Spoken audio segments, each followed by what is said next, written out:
Chapter 1. Drop Zone. From orbit, the planet didn't look like a world so much as a crime scene. A jagged scar split its surface in half, like the universe had swung an axe at it eons ago. Storm systems roared along the wound, feeding cyclones that spun endlessly across the fractured crust. On the night side, faint orange cracks glowed through the dark, magma bleeding out into space. Ace pressed his face to the pod's slit of reinforced glass, jaw clenched under his helmet. "Looks broken." He knew it sounded obvious, but his brain couldn't do better. His stomach, already queasy, twisted another notch. Mac's voice came from the seat beside him, muffled by his own visor. "A broken world, lad. Congratulations, you've mastered observation. Next week we'll try counting past 10. Stone didn't look up. He was reviewing the mission brief for the 100th time on his wrist slate, eyes narrowing as though it might change if he stared hard enough. "Focus. We're dropping in under 2 minutes. Run your checks." Ace tore his eyes from the ruined planet. His hands fumbled through the motions, safeties, seals, ammo count. He tried to ignore the rattle in his chest. First combat drop. His instructors back home had called it the flush. Mac had compared it to being hurled down God's bog and hoping you don't block the pipes. Neither metaphor had settled his nerves. The pod's interior lights strobed from amber to red. A klaxon whooped once. Hydraulic clamps disengaged with a teeth-jarring clunk. "Here we go," Mac said, far too cheerfully. The pod kicked free of the mothership. For a moment, there was silence, weightless drifting. Then the thrusters fired, and the planet's gravity reached up and dragged them down. Ace's breath hitched. He tried to make it steady, but the vibration rattled his ribcage like dice in a cup. Stone, strapped in opposite, hadn't shifted an inch. His voice came calm and level, cutting through the thunder of descent. "Remember the mission. This is reconnaissance. We confirm what the aliens are digging for, then we leave. No engagement unless unavoidable." Mac gave a low chuckle. "Aye, that's what they always say. In and out, quiet as ghosts.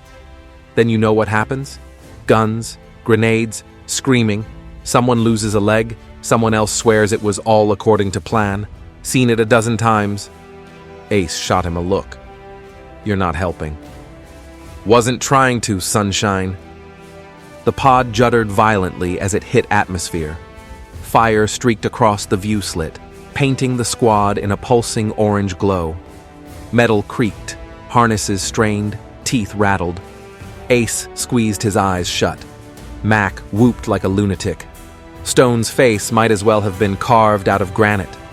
The turbulence built, a violent shaking that threatened to tear the pod apart. For an instant, Ace was sure the harness bolts would fail, and he'd be flung around like a rag doll. Then, with a stomach-wrenching lurch, the descent stabilized. The pod angled into a controlled fall, boosters adjusting for speed. "See?" Mac shouted over the roar. "Smooth as silk!" A bolt sheared off the bulkhead with a deafening bang, clattering to the floor. "Shut it!" Stone growled.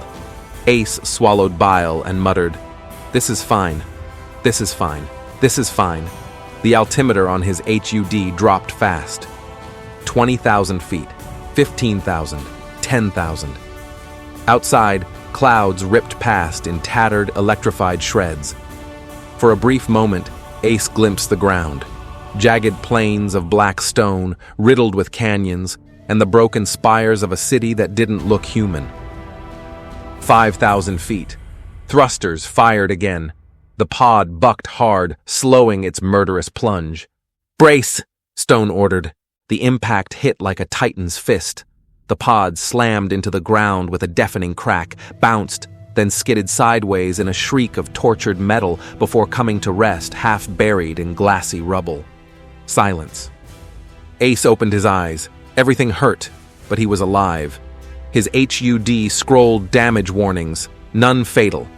He let out a shaky laugh. "We made it?" Mac unclipped with a grunt. "Unless this is the afterlife, yeah. Bit dusty for heaven, though. Stone was already moving. He hit the release, and the pod's hatch blew open with a thunderous bang. Dust billowed in, choking and acrid. "Helmet sealed," Stone ordered. "Weapons check. Formation on me." Ace stumbled out first, boots crunching on the fractured plane. He blinked against the storm of gray grit, visor filters adjusting. The air was thin, metallic, like breathing through rust. The landscape stretched out before him, jagged ridges of obsidian, shattered towers jutting like broken teeth, and the looming ruin of the alien city ahead. Lightning crawled through the black clouds above, throwing the spires into stark silhouette. Ace's throat went dry. "This place feels wrong." "Good," Mac said, clapping him on the shoulder as he stepped out. "Means your instincts aren't completely rubbish. Keep hold of that feeling. You'll be needing it." Stone followed last, visor scanning, rifle raised. "Eyes open. Comms low. The enemy's here somewhere. Move out." The three figures cut through the storm, leaving the shattered pod behind as the broken world swallowed them whole. Chapter 2. Ruins. The city was waiting for them. From a distance, it looked like a forest of shattered blades, all jutting out of the ground at impossible angles. As they closed in, the spires resolved into towers, walls, and arches, many cracked or half-collapsed, but still towering over the plain. Whatever civilization had raised them had done so with a scale that made Ace feel like a child. Lightning forked across the sky, briefly illuminating symbols carved into the stone, geometric patterns that spiraled and twisted, impossible to follow without a headache. "Big buggers, weren't they?" Mac said, craning his neck. His voice carried that tone he always had in alien ruins, half awe, half mockery. Imagine being the poor sod on construction duty. "Yes, sir. Just another 1,000 feet, and I'll have the wall finished." Sod that. Ace didn't laugh. His eyes kept flicking between the towers, expecting to see movement. The silence was oppressive. No wind whistled through the ruins. No animals darted across the rubble. No sound but their own boots crunching glassy grit. It was the kind of silence that pressed on your ears until you imagined whispers in the static of your comms. "Stay tight," Stone ordered. His rifle swept each shadow, each doorway. His helmet HUD fed him readings. No life signs within 30 meters, no energy signatures. But the ruins distorted signals. He didn't trust the readings. Ace swallowed. "Sir, does it feel like we're being watched to you?" Stone didn't answer. Mac did. "That's because we are, lad. Every bloody ghost in this place is having a good stare. Don't worry, they can't touch you, unless they can." "Very reassuring," Ace muttered. They moved deeper. The architecture shifted as they went. What looked like a plaza stretched before them, dominated by a cracked obelisk that rose 5 stories high. The surface was etched with more glyphs, spiraling inwards. Ace slowed as he passed it, eyes drawn to the carvings. They weren't random scratches. There was rhythm, almost language. He blinked. For an instant, the spirals seemed to move, twisting, tightening, as though trying to draw him in. His head swam. A gauntlet smacked the back of his helmet. "Eyes front!" Stone snapped. "Don't gawk!"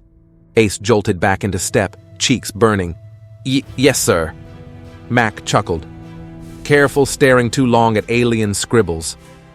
That's how you end up dancing naked in the barracks claiming you've unlocked the secrets of the universe. Happened to a bloke in 2nd Battalion. Did not. Did so. Name was Gregory. Nice lad. Shame about the screaming." Ace gave him a sidelong look. "You're making that up."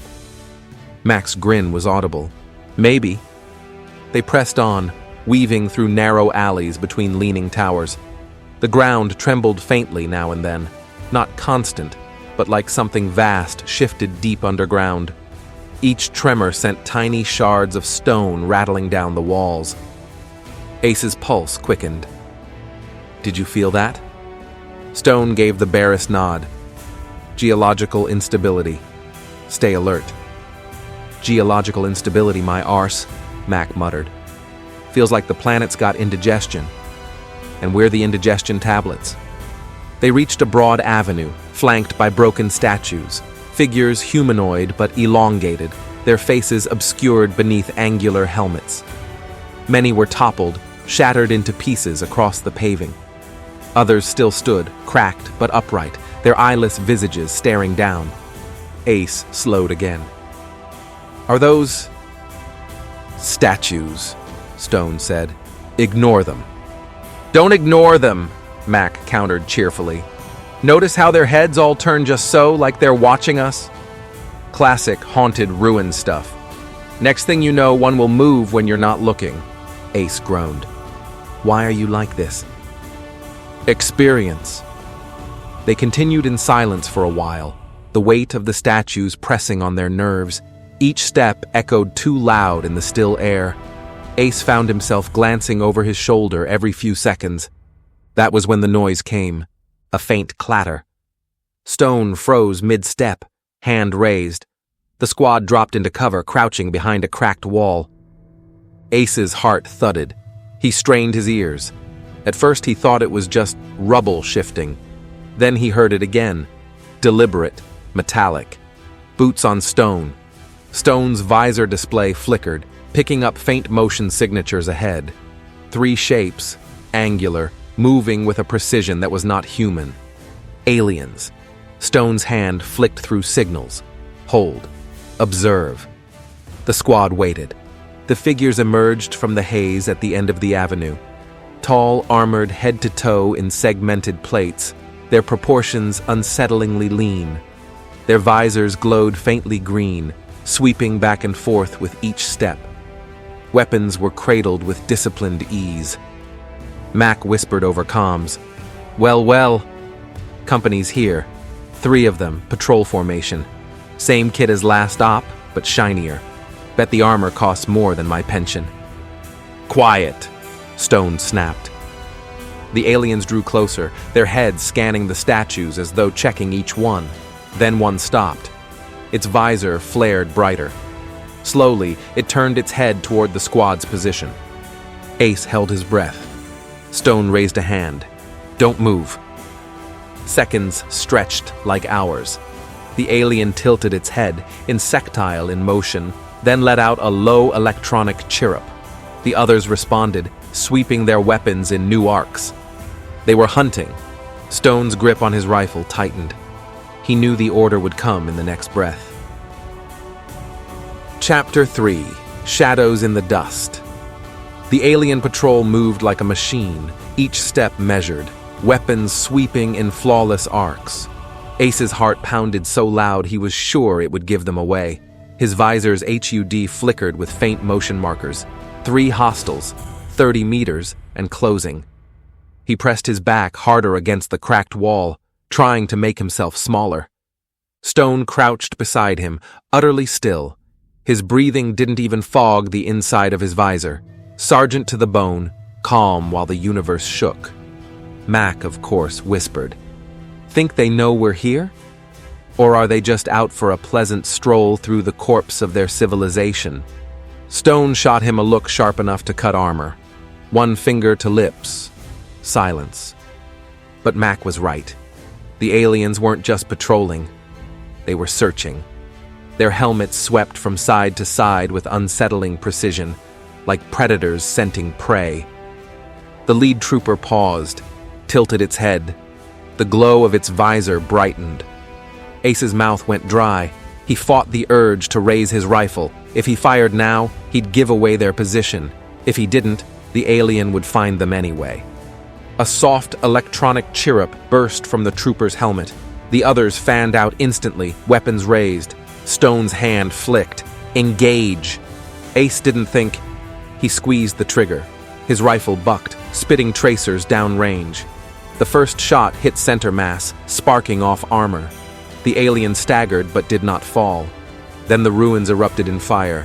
The alien's rifle spat green bolts, searing through the wall where the squad crouched. Shards of stone exploded in all directions. Ace yelped and ducked. Mac laughed. Of course he did. Well, lads, There goes the quiet recon op. He popped up, launched a grenade, and dropped back down before the return fire could vaporize him. The explosion lit the avenue, hurling one alien against a toppled statue in a shower of sparks. Stone rose into a firing stance, his bursts precise and surgical. 3 rounds, pause, 3 more. Another alien crumpled, armor smoking. The last one fell back, firing wildly as it retreated into the haze. "Contact retreating," Stone snapped. "Eyes sharp, it'll regroup." Ace's hands trembled. His first firefight, and he was still alive. His visor display swam with static from the energy blasts, his breathing ragged. "Still with us, kid?" Mac asked, reloading with a grin. Ace nodded quickly. Yeah, I'm good," his voice cracked. "I'm good." "Good," Mac said cheerfully, because that was just the warm-up. Stone ignored them both. He was crouched over one of the alien corpses, prying a device from its chest plate, a beacon, still pulsing with faint light. "They know we're here," Stone said. His voice was grim but calm, as though he'd expected this all along. Mac leaned over. "Think it's calling their mum?" "Extraction's compromised," Stone continued, ignoring the quip. "We push forward. Confirm what they're digging for, then we find a way out." Ace followed his gaze into the distance. Through the haze, faint lights pulsed. Not lightning, not ruins. Too steady, too artificial. Floodlights, machinery, an excavation site. "Sir," Ace said softly, "they're not just digging." Mac spat dust. "No, lad. They're strip mining the grave of their ancestors, and we're daft enough to go have a nose about." Stone stood, rifle ready. His voice was iron. "We move. Stay tight. Stay quiet. And don't touch anything you can't shoot." The squad slipped back into the ruins, the glow of alien floodlights burning faintly ahead, promising answers none of them would want. Chapter 4. The Dig. The glow came first. At the end of the ruined avenue, through a haze of dust and half-collapsed towers, a steady white glare burned against the night. Not lightning, too constant. Not fire, too clean. Floodlights, artificial, humming, mechanical. The squad crept toward it in silence, boots crunching against the rubble.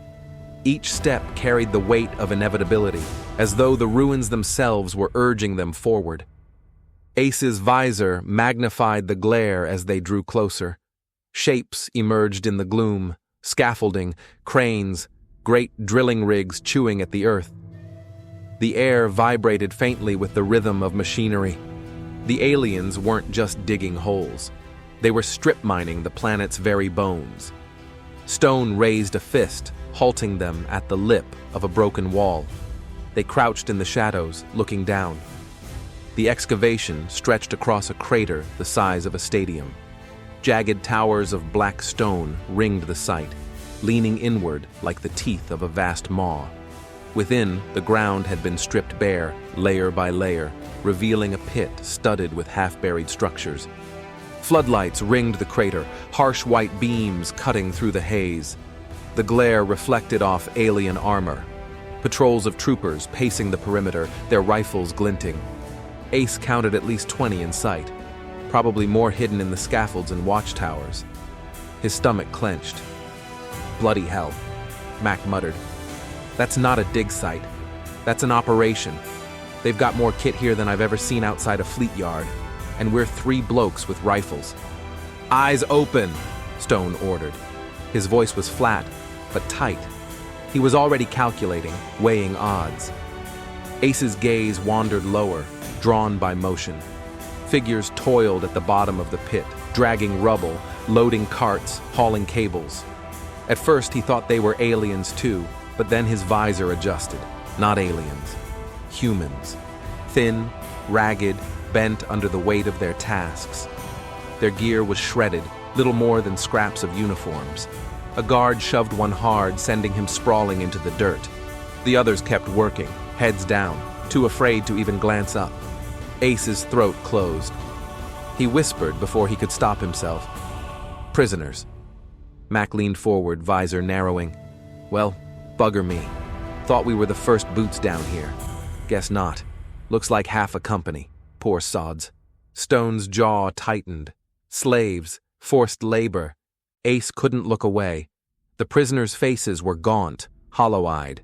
Each swing of a pick, each stumble under a load looked like it might be their last. He felt a rush of helpless fury.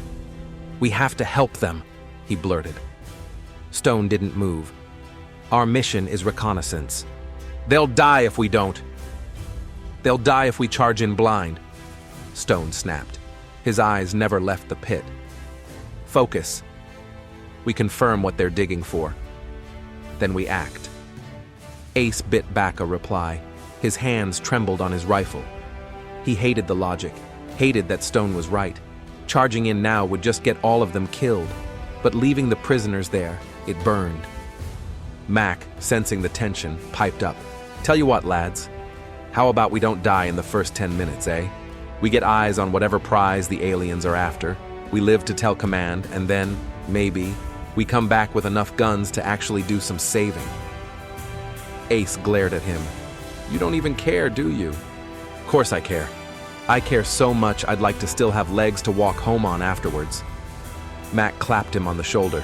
"Cheer up. Stone's right. Suicidal heroics don't free anyone. But information? That's worth a bloody army."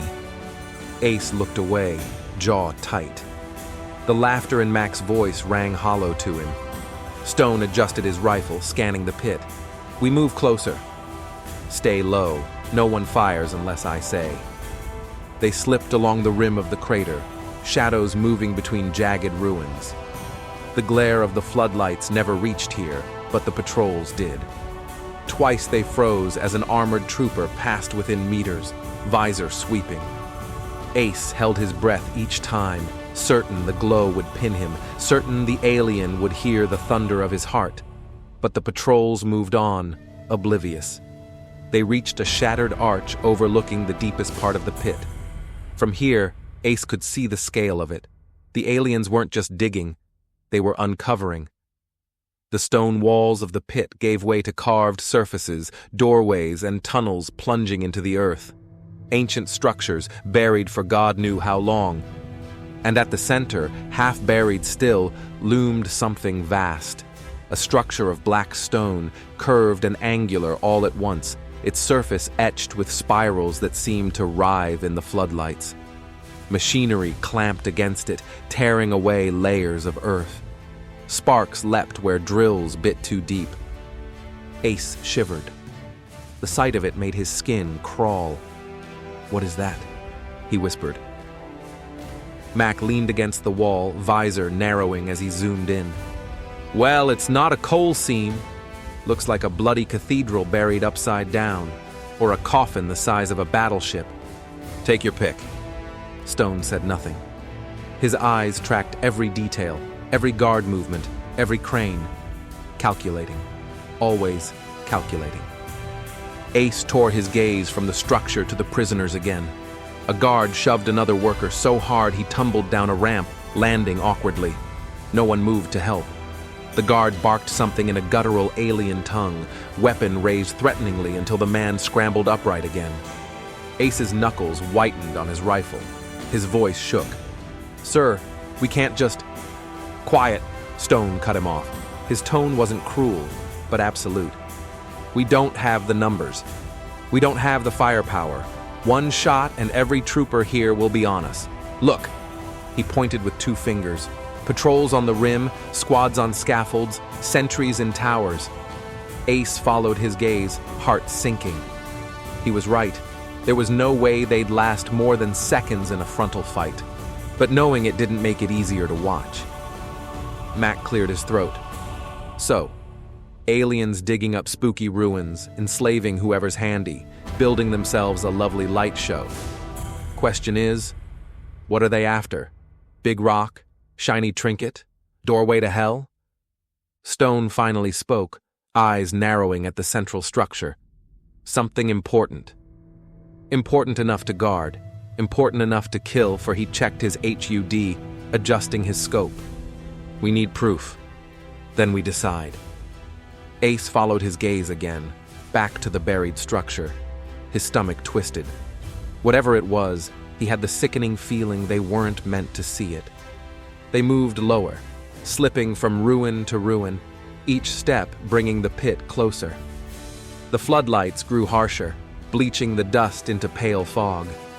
Ace felt exposed, even in shadow, like the lights could peel the stone away and lay him bare. Stone led them down a crumbling stair that hugged the crater's edge.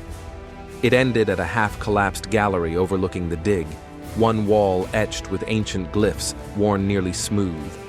Mac brushed a gauntlet across them. Lovely bit of architecture.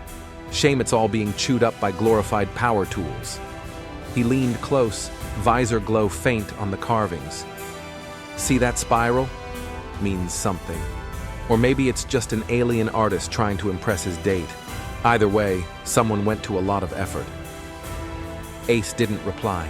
He couldn't stop staring at the central structure.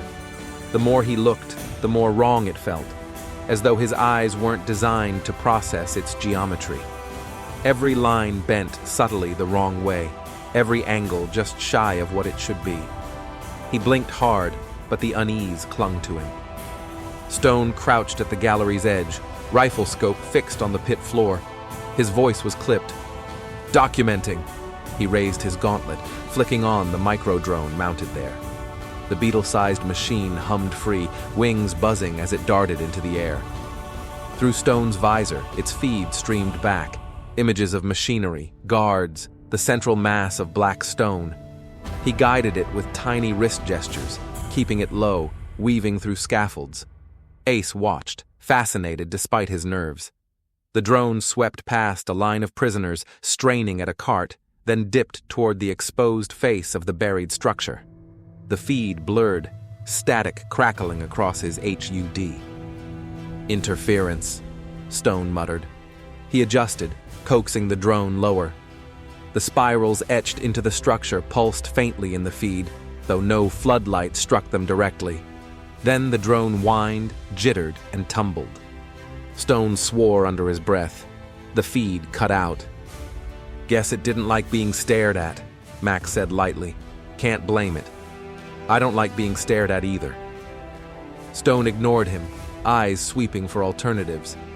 His gaze fixed on a half-buried tunnel mouth at the base of the pit, where machinery had torn open a collapsed chamber. Sparks showered as cutting beams carved deeper. Targets below. We need a sample. Ace blinked. Sample? From down there? Stone's look was sharp. You want command to believe us? We bring back proof. Max sighed. Knew you were going to say that. Always proof with you. Never. Let's go home early and live to drink another pint. But he followed when Stone moved. They crept from the gallery into a shattered corridor leading deeper into the ruins. The air grew colder, heavy with dust. Glyphs lined the walls, spirals etched over spirals until the stone seemed alive with them. Ace's skin prickled. His visor light caught a shard of something half buried in rubble, black, glassy, humming faintly. He crouched, reaching. Stone's hand snapped out, gripping his wrist. Don't! Ace froze. It's not just anything. Stone crouched, scanning. The shard vibrated against the rubble, as though it had a heartbeat. He pried it loose with the barrel of his rifle, not touching it directly. The shard was jagged, shot through with glowing veins that pulsed faintly when exposed. Mac leaned over. Well, that's not ominous at all. You sure you don't want to leave it where it is, sir? Maybe buried, forgotten, never to haunt our nightmares? Stone slipped it into a reinforced pouch. Command will want it analyzed. Ace shivered. Even sealed away, he swore he could still hear it faintly. A low hum at the edge of hearing, thrumming in time with his pulse. Then, distant but clear, a sharp chirrup echoed through the ruins. Stone stiffened. Patrol signal. Time to go, he snapped. They moved fast, hugging shadows, climbing back toward the crater rim. Floodlights shifted as if searching. Voices barked in alien cadence. The sound of boots rang against metal. Ace's breath came quick. He imagined a visor's green glow fixing on him at any moment. But the squad made it to cover, crouching low behind a shattered archway. From here, the whole pit stretched before them once more. Machinery roared, prisoners stumbled, guards barked orders. And at the center, the buried structure loomed, vast and terrible, its spirals pulsing faintly like a heartbeat. Ace whispered, unable to stop himself. "Sir, what if it's not just a ruin? What if they're digging something up?" Stone didn't answer immediately. His gaze never left the structure. Finally, he said very quietly, "Then we find out before they do." Chapter 5. Whispers of the Past. The ruins closed around them like a throat. Gone were the open avenues and floodlit pit. Here the air grew heavier, thicker, tasting of dust and copper. The walls leaned close, etched with spirals that ran over one another until the patterns seemed to crawl in Ace's peripheral vision. Stone led in silence, rifle steady, eyes scanning every shadow. Mac ambled behind, too casual for the weight pressing in, humming a tune that echoed off the stone until even Ace couldn't tell if it was him or something deeper. Ace hated that sound. It made him think the ruins were humming back. He rubbed at his helmet, as if the pressure on his ears were just a fault in the seal. It wasn't. The shard they'd taken pulsed faintly in Stone's pouch, a rhythm Ace could feel in his chest. They stopped at a chamber half-collapsed but still vast, its ceiling disappearing into shadow. On the walls, murals stretched floor to ceiling. Not paint, but carvings deep into the black stone. Figures marched across them, elongated like the statues outside. Some bore weapons, jagged things. Others raised their hands in shapes that made Ace's eyes ache if he looked too long. And always the spirals. Winding around heads, weapons, even suns. Spirals swallowing everything. Mac tilted his head. "Well, that's cheerful. Looks like a comic book drawn by someone with too many arms and not enough medication." Ace ignored him. His heart thudded faster as he stepped closer, visor light washing the nearest mural. Warriors clashed against something vast, not soldiers, not even beasts, but shapes, angular, faceless, spirals for heads. He felt dizzy. His fingers brushed the groove of a spiral, cold, too cold. For a moment, just a heartbeat, he was somewhere else. The sky burned red. The ground shuddered as towers fell. Shadows stretched longer than mountains, spirals turning above, always turning. Screams. A hand clamped his shoulder. He jerked, nearly dropping his rifle. "Eyes front," Stone snapped. His gaze lingered, sharper than usual. "Don't get lost." Ace swallowed hard. His mouth was dry. I just... Doesn't matter." Stone moved on. "Stay focused." Max sidled up beside him. "See something, lad?"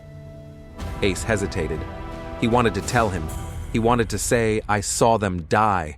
I saw what buried this place." But the words stuck. Instead, he muttered, "Just dizzy." Mac's voice softened, for once free of mockery. "Aye, place'll do that. Trick is not to let it." They pressed deeper. The floor sloped down, dust giving way to slick black stone that hummed faintly under their boots. The hum grew louder the further they went, matching the shard's pulse. Ace's head throbbed with it. He thought he heard whispers layered under the vibration, just on the edge of sense. He told himself it was machinery, the digger's drills vibrating through the rock, but deep down, he knew better. Stone halted at a broken archway. Beyond, a tunnel stretched, half cleared by the aliens' machines.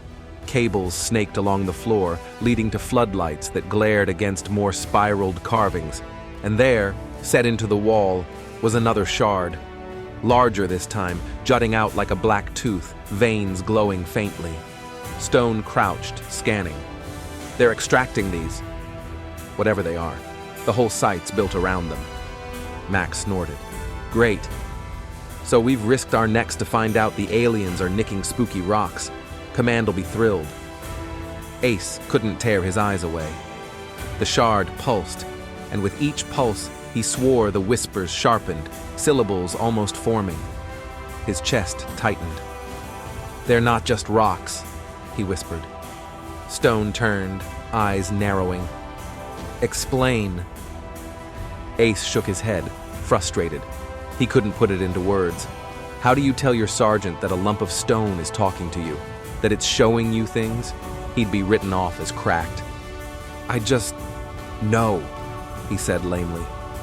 Stone stared at him a long moment, then turned back to the shard. "Doesn't matter what they are.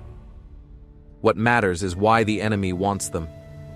He pulled a charge from his kit, small but potent. He planted it near the shard, setting a timer. Ace blinked. "You're blowing it?" Stone's voice was iron. "Sample we've got is enough. Deny them the rest." The words rang with finality, but the shard seemed to pulse harder, as if aware. The whispers spiked, pressing into Ace's skull until he clenched his teeth against them. Then, faint in the distance, a metallic chirrup echoed. Patrols, moving closer. Stone rose. "Move!" They slipped back into the ruins, the timer ticking quietly behind them. Ace glanced back once, the shard's glow burning into his visor. The whispers followed him. Chapter 6. Prisoners of Stone. The ruins thinned into daylight. They crouched in the shadow of a crumbled wall, peering out at the dig site below.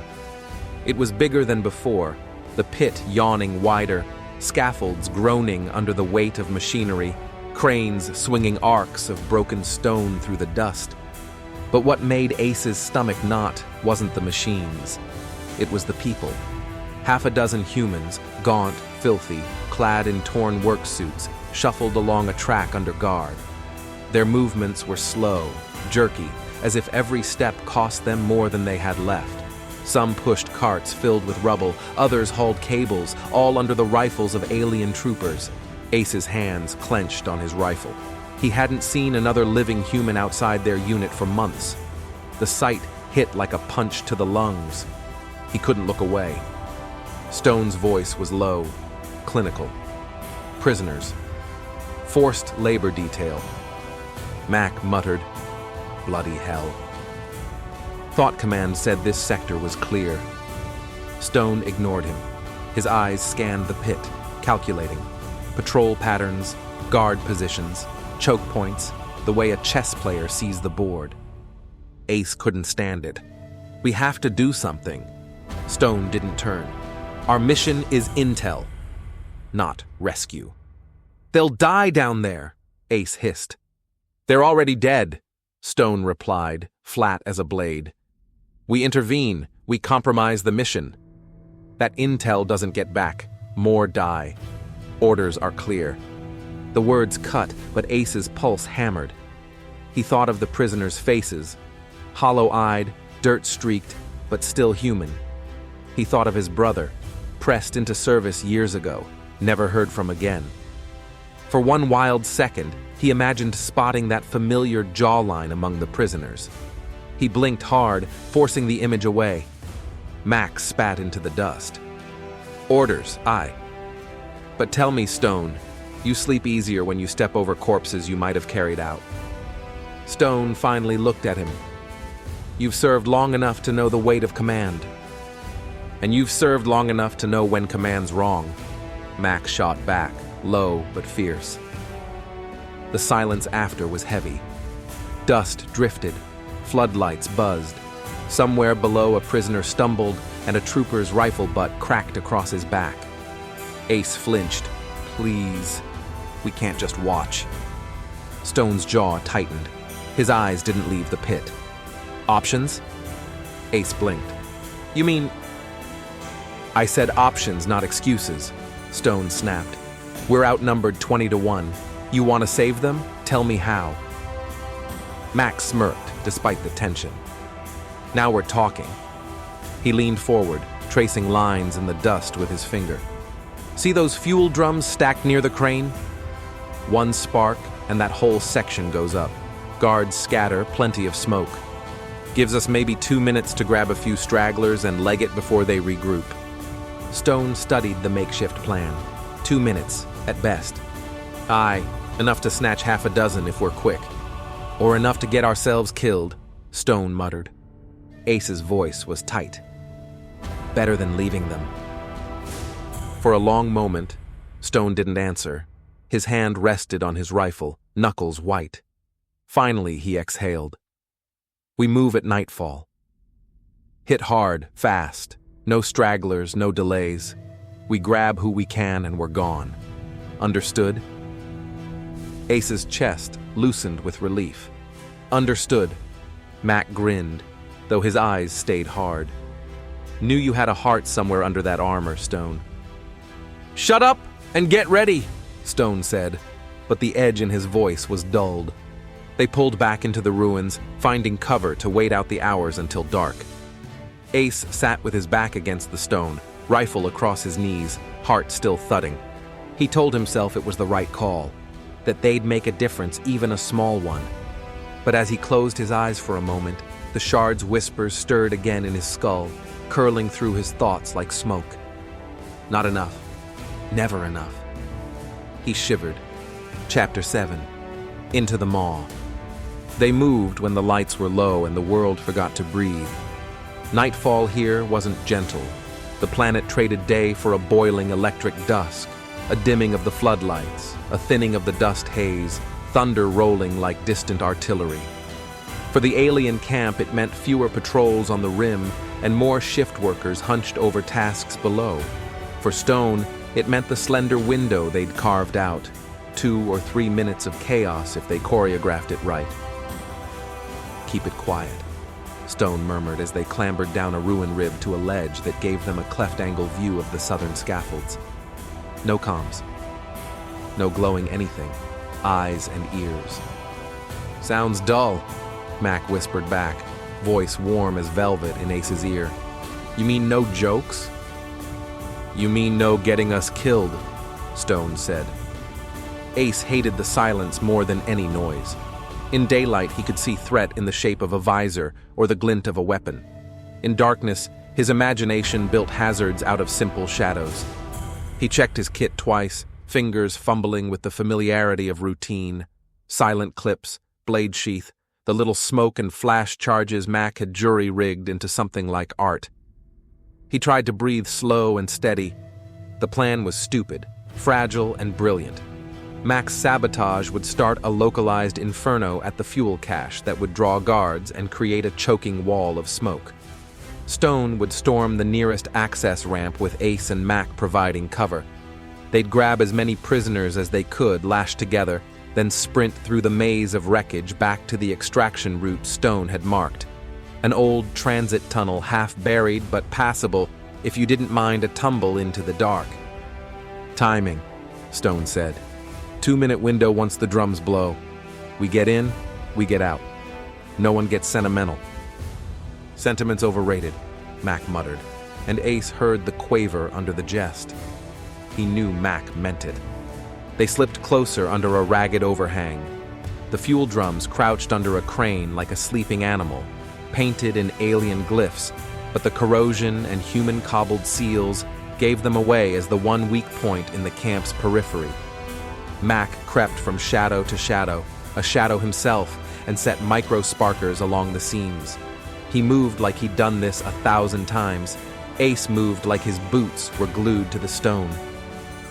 Mac, you absolute menace, Stone breathed, but it was tone, not accusation. Mac finished without comment, thumbed the arming pin out of a little device, and eased back. Now, Mac whispered. The first drum erupted in a bloom of flame, like a small, angry sun, soundless for the first heartbeat because of the dust, then a roar that shoved them to their knees. Heat washed over their faces underneath their visors. The scent of burning synth and oil punched at Ace's nose. Guards shouted in clipped alien syllables, an instant chorus of orders, translated only by the urgency in their tone. Floodlights spun toward the crater as if stunned. Go! Stone snapped. They dropped from the ledge and ran the scaffolding route Stone had picked. low, fast, close to the columns where the fire's light made moving risky. Mac tore across the open and vanished into smoke, a silhouette that became part of the inferno. Ace saw one guard swivel, visor flaring red, a long-range spotter, and fired a suppressive burst where the beam had snagged. A bolt of green energy carved a gouge into the column, showering sparks, and the guard slumped. They moved like animals, instinct over thought, Ace's training stitched into his muscles. Stone led with cold certainty, clearing paths, breaching locked access points with compact charges that spat molten metal and left a jagged hole for them to slip through. Mac was everywhere and nowhere, his presence a chaotic boon. One moment he was covering them with a stolen alien rifle, the next he was pulling prisoners free with hands that were gentle in spite of everything. They hit the prisoner walkway less than a minute after the first blast. The prisoners were dazed, coughing smoke and blinking in the sudden dark, an animal chorus of confusion spreading through the work gangs. At least 20 lay in the immediate ring. Many were crammed in shallow alcoves that passed for holding pens. Faces turned to their three figures, like desperate mariners spotting a rowboat. Ace felt the throat squeeze again. Stone was business. Mac was extraction. Ace was hands. He fumbled with straps and harnesses, working with the mechanical clumsiness of someone who had never been given responsibility for the living weight of others. He unfastened belts, slung a skein of rope, guided weary arms into loops. "Move!" Stone barked, and then quieter, to Ace. "Two at a time." No heroics. They were halfway through the first sweep when Ace did the rookie thing. He saw movement beyond the scaffolds, a flash of armor, a visor turning, and a thought slid through him like a small, bright blade. He's one of ours. The movement was too quick, too familiar. Ace dropped his load and turned to fetch a prisoner who had frozen, looking back at the scouts. He moved to intercept. Stone's voice cut like a whip. "Ace, no!" A bolt of alien fire slammed into the rail where Ace had just been standing. The metal hissed and a chunk spat molten slag. The guard's visor shone red, a siren screamed into the night. The 2-minute window shattered into glittering shards. "Contact!" Mac shouted. "Engaged!" Ace's stomach dove. He had bought a few heartbeats and sold them for 1,000 regrets. The camp snapped awake. Floodlights locked on new coordinates, and a dozen troopers, previously unseen, leapt to the run across catwalks. An armored enforcer, bigger, plated like a living tank, drove a wedge into the smoke and moved with a predator's certainty. Stone swore softly, then louder. "Move! Push! No one gets left!" They fought, and they fled at once. Stone advanced like a battering ram, clearing a lane with short, brutal bursts that toppled a guard or two. Mac strafed, voice a string of curses and encouragement, dragging one prisoner half-carried, half-pulled across jagged steel. Ace squeezed his trigger until his fingers burned, marking a handful of shots into armor that was cleverer than it should be. The plating bowed and shrugged, rather than crumpling. The enforcer hit them in full. It was like facing a wall. Bullets pinged off its joints. It advanced, a grinding, brutal thing, a column that took punishment and gave none. Mac lobbed a flash charge that detonated at its knee. The enforcer staggered, a joint sparking and smoking, but it didn't fall. It swung a fused arm that smashed a support beam. The scaffolding screamed and part of it came down, sending showers of metal and dust. A prisoner went under. Stone dove without thinking and heaved the man out, pulling him through the collapsing wreckage like he'd done it all his life. Ace felt his world narrow to a series of tight motions. Drag, hook rope, yank, run. Every sense screamed, heat, the bitter tang of smoke, a ringing in his ears, as though someone had hammered a bell close to his skull. He saw Mac lift a prisoner's face to read their eyes and say one word that meant hold on in a language older than their uniforms. The prisoner clung to him, a wet, coughing weight. They staggered for the transit tunnel Stone had found earlier. It yawned like a promise half kept, dark, slick stone, the air inside cooler and mercifully free of flame. They shoved prisoners in 2 at a time, knotting ropes and keeping heads low. Behind them, the sounds of pursuit were chaotic and close. Boots shouted orders, the metallic whine of alien rifles re-aiming. Ace ran, and in the run he heard a sharp, horrible scream. Someone from their little band had been cut down on the return. He didn't look back.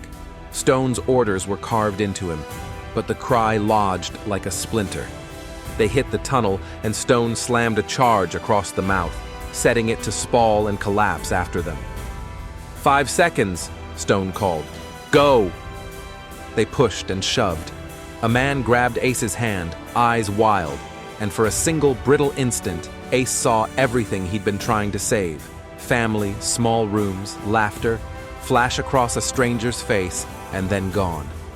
They hit the darkness of the tunnel, and the world shrank to the metallic thump of boots and the rasp of breathing. Ace's lungs burned, his hands trembled, but the tunnel swallowed the worst of the noises. The last thing he saw before the wall of debris groaned down was the flared silhouette of the enforcer planting itself at the tunnel mouth like a god of iron. They were alive. Some of them were alive. Not all. When the stones settled and the dust began to thin, Ace counted. 10 prisoners clambered, coughing and sobbing and clutching each other like something holy. 3 of them were barely conscious, faces purple with lack of air. One man, younger than Ace's earliest memories, clutched his leg, mangled under falling steel. Mac made a gruff noise and swallowed a curse that sounded like affection. Stone stood in the dark, chest heaving, rifle lowered but never idle. He looked at the ragged row of humans they'd dragged out of the pit, at the faces lit in the stuttered glow of emergency panels in their packs. He looked at Mac, at Ace. Then he exhaled once, long and quiet. "We did what we could," Stone said. It had the weight of truth and 100 other things that weren't said. "Move further in. Find room. Med check. We can't stay near the mouth. They'll pry us out." Ace should have felt triumphant. He felt hollow, and worse. He felt the shard in Stone's pouch thrum against his teeth like a warning bell. The whispers had followed them into the tunnel, softer now, but threaded through their breaths. He knelt beside a prisoner who had managed a half-smile through the soot. The man's hands were scarred, and he mouthed something that might have been thanks. Ace's throat closed.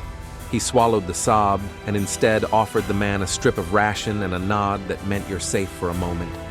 Outside the tunnel, in the smoking crater, alarms must have been blaring.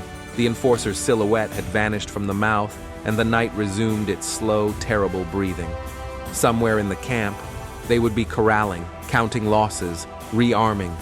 And somewhere deeper in the pit, the drills would keep biting into the dark. Ace pressed his forehead to his knees. The rescue had worked. Imperfect, bloody, smaller than he'd wanted. But it had worked. Yet the victory tasted metallic, and the shard hummed like something very near awakening. He didn't know whether to be proud or to be terrified. Both feelings sat on him like wet stones. Mac, always the noisy salve, found his way to Ace and clapped a hand on his back hard enough to bruise and not enough to hurt. "Good work, rookie," he said. "You kept your hand steady." That's the important part. Ace managed a short, breathy laugh. "I messed up," he said. "You messed up and didn't die." That's practically a recruitment pitch. Mac's mouth twitched with a kind of sorrowful amusement. "Tomorrow we'll argue about what we should have done different. Tonight we move and we keep them alive." Stone listened for a moment longer, then asked in a voice that was almost private, "Any permanent injuries?" Mac reported basics. Ace checked supplies. They secured the tunnel mouth with crude barricades and set up a hasty triage. The prisoners slept in fitful piles, arm over arm, as if waking up would mean the world would resume its cruelty. A child, too young for war, wept once and then snored with a sudden, exhausted accuracy. Ace rested with his back to the stone and the shard's whisper threading through his dreams when he slept. In that half-sleep, The same red sky cut across his vision, and spirals turned like shutters in a great machine. He woke with a hand clasped in the darkness and the taste of metal on his tongue. Stone watched them sleep like a sentinel, and when dawn tried to find them through broken stone, he rose and began the careful, necessary business of turning their small triumph into survival. They had saved some lives. They had earned a price. The dig still gaped open below them, and whatever waited in the black heart of the pit was larger, older, and more patient than any army. Ace thought of the shard in Stone's pouch, its secret heartbeat muffled but not gone. He thought of the way the prisoner's eyes had gone wide when they saw him. He thought of his mistake and the chunk of luck that had kept it from being a catastrophe. Outside the tunnel, the planet breathed its grinding breath. Inside, in the dim heart of the ruins, 3 soldiers and a band of ragged survivors tried to stitch together a night's rest, knowing full well that they had only delayed fate's next step. They had gone into the maw and come out with skin on their bones. That was not victory. It was, for now, enough. Chapter 8. Running Fire. The ruins didn't stay silent for long. They had pulled the prisoners deep into the tunnel, barricaded the mouth, wrapped wounds in ration cloth, and tried to catch their breath. But silence in war is a brittle thing. It cracked within the hour. Ace heard it first, the faint tick-tick-tick of metal claws against stone echoing down from the barricade. Scouts. He froze, finger on his trigger, breath locked in his throat. Then came the thump of something heavier. The barricade shuddered. Dust sifted from the ceiling. Stone rose. "They've found us!" Mac glanced at the prisoners, a crooked smile playing at his lips. Can't imagine why. "We only blew up half their fuel supply and ran off with their workforce." The barricade cracked again, louder. This time Ace saw the stone shift, heard the screech of alien metal against the makeshift supports. The survivors whimpered, huddled closer. Stone snapped commands. "Mac, rear guard. Ace, on me. Prisoners move center. We go deeper. Now." The squad surged into motion. Mac swept up the wounded, half carrying a boy whose leg was bound in bloody cloth. Ace shouldered another, heart hammering. The prisoners shuffled, terrified, but moved. The barricade gave with a grinding roar, a slab tumbling aside. A search beam slashed into the tunnel, harsh green-white, painting them in light. "Run!" Stone barked. The chase began. They tore through the ruins, the prisoners stumbling in their wake, the alien beams carving chunks out of the walls. Ace's breath burned in his throat as he fired blind shots over his shoulder. He saw the first wave, troopers in their segmented armor, moving like a single machine, rifles raised and spitting fire. A prisoner cried out and collapsed, hit in the back. Max swore, but Stone barked, "Leave him." The words cut. Ace felt them like a knife, but he kept moving, dragging his charge forward. The tunnel forked. Stone took the left, deeper into the ruins. "Move! Move!" The path narrowed, half choked with rubble. Stone slapped a charge onto a support beam and shoved Ace through. "Keep them moving." Ace ran, prisoners stumbling at his side. Behind him, the charge went off, a roar that collapsed the passage. Stone emerged from the smoke, helmet visor scorched but alive. "They'll dig through," he growled. "Keep going." The ruins opened into a vast chamber, half lit by alien flood lamps still rigged to scaffolds. Machinery groaned as it clawed at the walls, cables dangling like vines. The chamber was a maze of catwalks and half-collapsed platforms. "Perfect place for a last stand," Mac muttered, adjusting his rifle. "Shame we're just passing through." Stone didn't slow. He led them onto the nearest catwalk, boots ringing against the rusting metal. The prisoners shuffled after, wide-eyed. Then the aliens poured into the chamber. They came from both tunnels, lines of troopers, armor gleaming in the floodlight haze. Shots cracked, beams slashed the dark. The squad ducked, fired back. Sparks rained down as shots chewed through the catwalk. "Down!" Stone roared, dragging a prisoner flat as fire cut overhead. Ace's pulse thundered in his ears. He leaned out, squeezed off shots. 2 troopers dropped, armor smoking. Mac's rifle chattered, wild but precise, every burst knocking another enemy sideways. "They're pushing both flanks," Mac called. "Then we thin them out," Stone snapped. He slapped another charge onto the railing, timed it, then hurled it down. It detonated in the center of the chamber, a thunderclap of fire and shrapnel. Aliens scattered, some falling screaming from the platforms. The prisoners cried out, terror and hope tangled in their voices. "Move!" Stone barked again. They bolted across the catwalk, smoke swirling, the chamber ringing with echoes. The aliens pressed harder. Troopers surged onto the catwalk behind them, rifles snapping green fire. An enforcer lumbered in their wake, its plated bulk shrugging off shrapnel. Mac snarled, slamming a fresh mag into his rifle. "Bloody tanks with legs! You'd think they'd share that armor with the rank and file." "Focus," Stone growled. Ace fired until his weapon clicked empty. Heart racing, he fumbled a new mag, hands slick with sweat. He ducked a shot that scorched the rail by his head, the heat singeing his cheek. They reached the far side of the chamber, only to find another wave blocking the exit. "Back foot!" Stone barked. "Circle right!" They swung onto another catwalk, skirting the chamber's rim. Shots peppered the metal, sparks dancing under their boots. A prisoner stumbled, clutching his side. Ace grabbed him, dragging him up. "Keep going. Don't stop." The man's eyes were wide, terrified, but he moved. The enforcer's steps thundered closer, the catwalk shuddering under its weight. "Stone!" Ace shouted. "I see it!" Stone yanked a heavy charge from his pack, bigger than the others. He slapped it onto a support strut and shoved Ace forward. "Run!" Ace obeyed, hauling the prisoner. Mac covered them with wild bursts, laughing between curses. The charge blew. The catwalk behind them collapsed in a roar of steel and smoke, taking the enforcer and half a dozen troopers with it. Their screams echoed as they fell into the pit.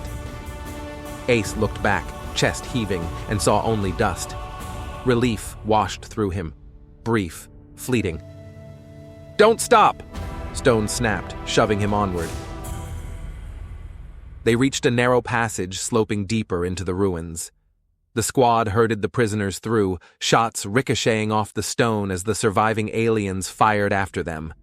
The passage twisted, walls narrowing until they burst into another cavern, this one untouched by scaffolds, darker, colder. The alien floodlights hadn't reached here. The prisoners collapsed in exhaustion, coughing, sobbing. Mac dropped beside them, chest heaving, grin feral. "Now that's what I call cardio." Ace staggered, knees shaking. His rifle hung empty in his hands. He felt hollow, spent. He looked at the prisoners, alive, bruised, terrified, and counted, fewer than before. Too few.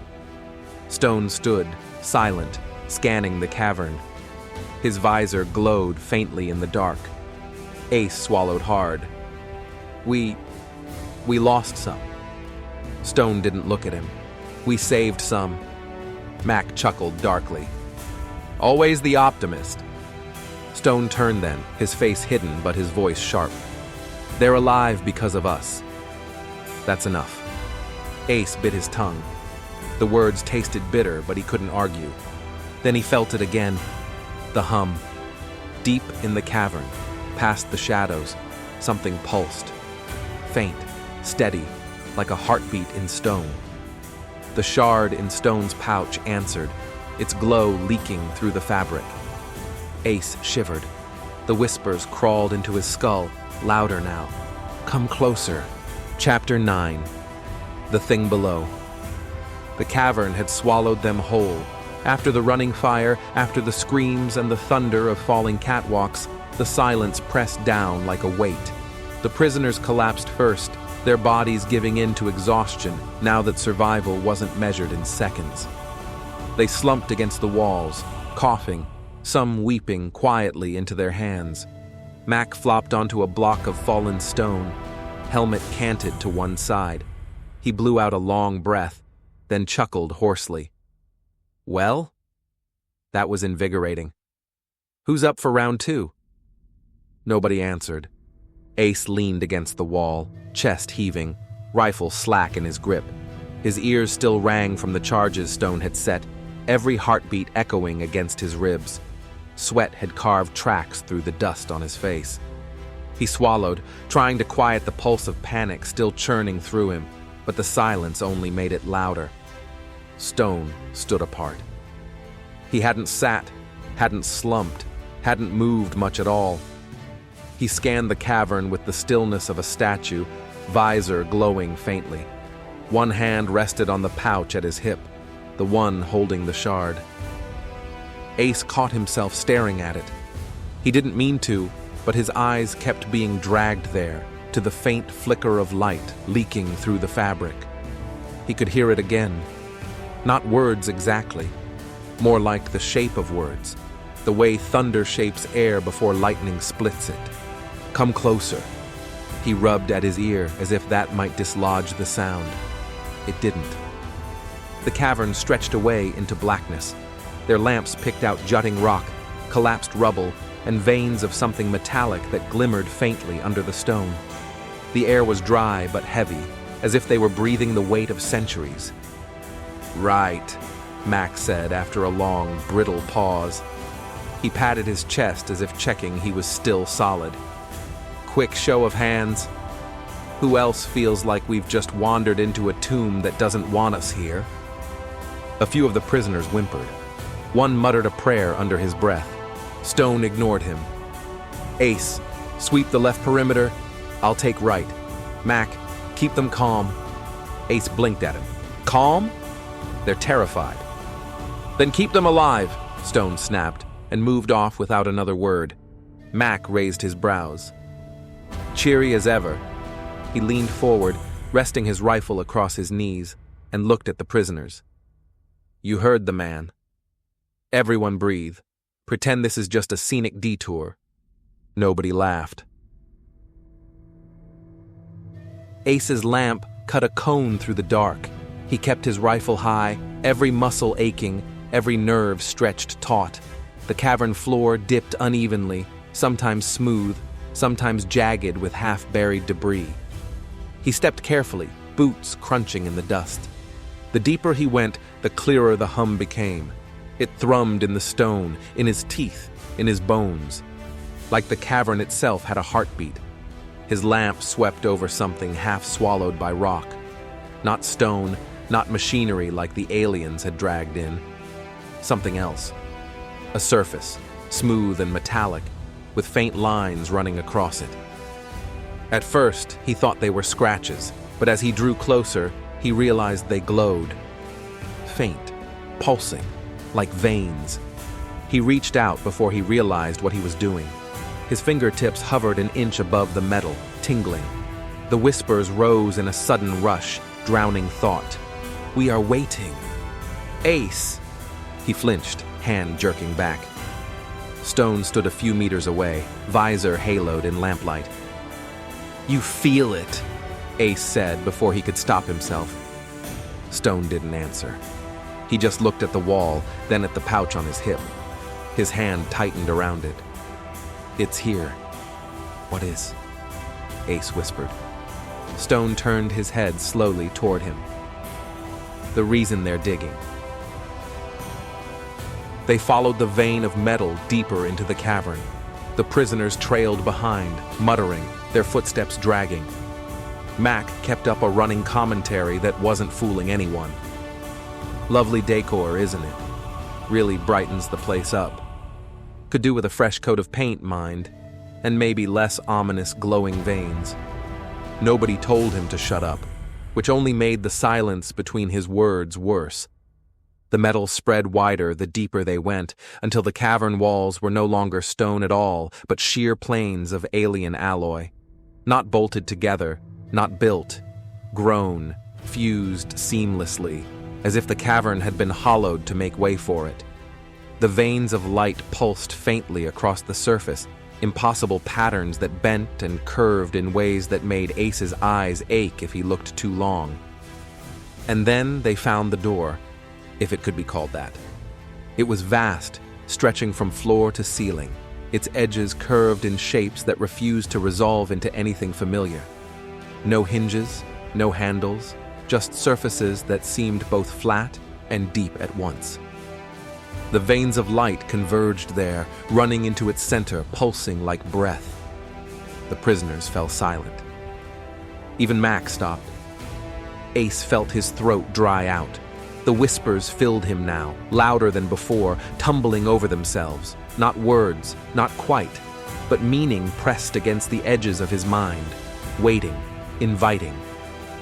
Stone stepped closer. His lamp washed over the surface, revealing nothing that resembled human craft. He lifted the shard from his pouch. Its glow flared, brighter than ever, pulsing in time with the veins across the door. The cavern seemed to hold its breath. Stone's voice was low. "We set camp here." Ace blinked. "Here? Beside this? Safer than anywhere else. They won't come near." Ace looked back at the prisoners. Their faces were pale, eyes darting between the door and the shadows. Safe wasn't what he'd call it. But Stone had already knelt, unrolling his pack with methodical efficiency. Mac gave a short, mirthless laugh. Well, home sweet bloody home. They set fires from broken timber and alien debris, the light flickering against the metal walls. It didn't make the cavern feel warmer. If anything, the flames seemed swallowed by the alloy, their reflections sliding too slowly across the surface. The prisoners huddled close together, whispering prayers, some clutching makeshift bandages tighter. The wounded moaned quietly.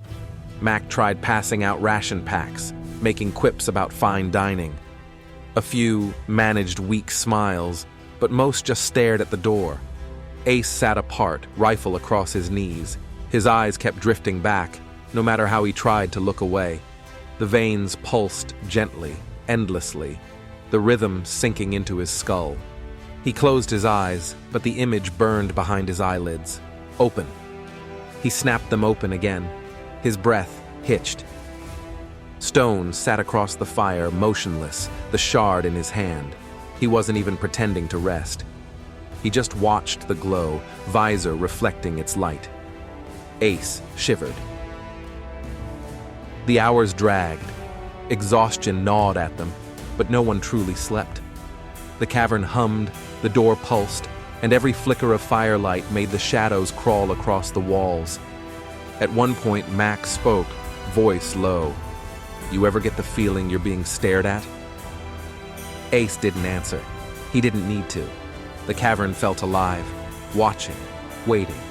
By the time Ace realized he'd been staring at the door for what felt like minutes, but might have been hours, his body was stiff, his rifle heavy in his hands. The pulse of light hadn't changed. The whispers hadn't stopped. They wouldn't. He tore his eyes away, forcing himself to look at Mac, at the prisoners, at anything else. But the sense remained. The vault was waiting. That night, if it could be called night in a place without time, ended with the squad huddled close to the fire, the prisoners whispering, the wounded groaning. Stone kept the shard near. Mac kept his jokes brittle. Ace kept listening to a silence that wasn't silent at all. And the door loomed, breathing light into the dark. Watching. Chapter 10. The vault breached. The cavern fire had burned low, little more than embers, when Stone rose without a word. Ace stirred from half-sleep, stiff from the rock beneath him. He knew before his eyes opened where Stone would be, standing before the door, hand on the shard, visor reflecting that faint, pulsing light. Mac had joked once about him looking like a man at church. Ace didn't laugh now. The door's veins beat steadily, endlessly, their rhythm deep enough to crawl into Ace's bones. The whispers hadn't let him rest. He had dreamt of corridors that bent like snakes, of voices speaking in chorus without sound. He woke with the taste of metal in his mouth. Stone's voice was quiet, but sharp enough to cut. "We can't stay here." The prisoners stirred at that, eyes hollow, faces pale in the guttering firelight. Mac groaned, rubbing his face. "And here I thought we'd finally found ourselves a holiday home." Stone ignored him. He lifted the shard. Its glow sharpened, a needle of light that pierced the dark. The veins across the door flared in answer, pulsing faster. The cavern air thickened, charged, as if before a storm. Ace's breath caught. The whispers surged. "Now, now, now." The door moved, not with hinges, not with a grind of stone against stone, but with a motion that broke sense. Surfaces folded where there had been none. Angles bent, lines slid in ways the eye couldn't follow. The center peeled apart without peeling, layers slipping like oil, and a seam widened into a passage. Light bled out, pale, sickly, not warm, the kind of light you'd find under the ocean, where no sun had ever touched. The prisoners cried out, some falling back. One shook his head furiously. "Not in there!" "I won't." Stone turned, visor gleaming. "Then stay. You'll be dead by morning." The man pressed himself against the cavern wall, trembling. Others shifted uncertainly, but when Stone strode into the breach, shard raised like a torch, most followed. Ace swallowed hard, tightened his grip on his rifle, and stepped after. Mac muttered, "We're all mad," and trudged behind them. The air inside was colder, heavier. It clung to the lungs like damp cloth. The walls were seamless metal, not flat, but shifting subtly, as if the alloy itself breathed. Veins of light ran in curling patterns, their pulse irregular now, almost eager. Machinery lined the corridor. Not consoles, not panels, at least not anything recognizable. Columns rose from floor to ceiling, studded with shapes that suggested function but defied it. Ridges too smooth to be buttons, recesses too shallow to be screens, coils that hummed faintly as if storing charge. Some of them moved, tiny oscillations that made the hair on Ace's arms rise. The prisoners recoiled from them, pressing close to the squad. One whispered, "It's alive." Mac forced a grin. "Nah, just bad interior decorating." His voice cracked at the end. Stone pressed on, shard glowing brighter with every step. Ace followed, trying to focus on his boots, on the rhythm of his breath. But the whispers pressed harder, filling the corridor, scraping against his skull. He couldn't tell if they were outside or inside him anymore. They weren't words, they were pressure, emotion, a weight of intent that was too vast to name. He stumbled. Mac caught his arm. "Easy, rookie." Ace nodded, though his throat was too tight for words. The corridor widened into a chamber. It was vast, domed, the ceiling vanishing into shadow. Machinery clustered at its edges, towers of alloy strung with cables that pulsed faintly like arteries. Some hung broken, spilling coils that twisted slowly in the stale air. Others hummed, alive but dormant, like beasts in uneasy sleep. In the center stood a structure like a dais, smooth and circular, ringed with symbols that shifted when Ace tried to look at them. The shard flared at its sight, flooding the chamber with its glow. Stone mounted the dais without hesitation. He raised the shard high, visor reflecting its light, and for a moment he looked less like a soldier and more like a man chosen. The veins across the chamber walls pulsed in answer. Ace's stomach knotted. Stone dash dash. "Silence," Stone said softly. Mac muttered under his breath. Not ominous at all. The prisoners huddled near the walls, their fear palpable. Some wept. One turned his back to the chamber entirely, face buried in his arms. Ace couldn't take his eyes off the machinery. The coils shifted, the hum deepened, and beneath it all, faint but undeniable, he heard something else. Movement, Not machinery, not shifting alloy. Something heavier, ponderous, awake. He swung his rifle around, scanning the shadows. "Did you hear that?" Mac stiffened beside him. "Yeah, and I'd really rather I hadn't." Stone didn't turn. He kept the shard raised, voice low. "It's part of it. All of this. Keep your guard." The sound came again, a scrape against metal. Slow, deliberate. The prisoners whimpered. Ace's pulse hammered. His lamp swept the walls. Only machinery, only shadows, only the pulse of alien veins. But something was there, watching, waiting. They lingered in the chamber far longer than Ace wanted. Stone studied the dais, the shard still bright in his hand. Mac circled uneasily, cracking jokes under his breath that even he didn't laugh at.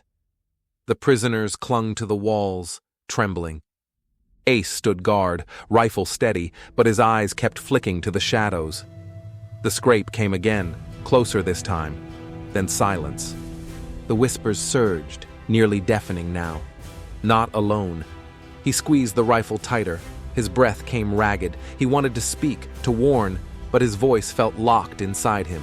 And then the veins along the wall brightened in a sudden, synchronized pulse. For one heartbeat, the chamber glowed brighter than day. Shadows leapt, stretched, danced.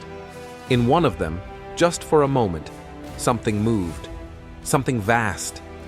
And then the light faded, and the chamber returned to its steady pulse. Ace stood frozen, sweat slicking his palms. The image burned into his mind. Not detail, not form, just the certainty of mass, of presence. He whispered hoarsely, "Stone." Stone lowered the shard at last. His visor turned toward Ace, unreadable. "I know." The chamber hummed. The machinery shifted. The shadows stretched long, and somewhere deep in the vault, something stirred. That is the end for this one. Make sure you come back for more, and like and subscribe.